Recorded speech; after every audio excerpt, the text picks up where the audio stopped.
અમે પતંગો ઝલવા આવ્યા હો ઓલે આ સીધું બોલો દે આ છે કરણનગર ગોમ પેલી ગોટી પતંગ છે એ ગોટી જાય છે દેખાય છે તમને આ જાય છે જો અને એના પાછળ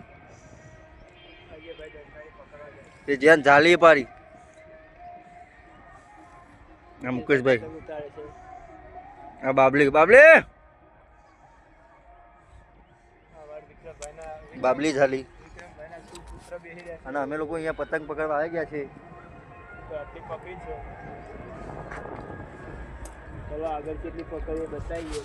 અહીંયા પણ પડી છે પતંગો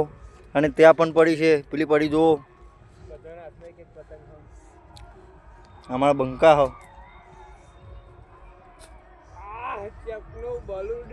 પેલો કાળો પતંગ મસ્ત આવ્યો તો વડુ પડી ફૂલમાં આવશે ના એ તો તું જા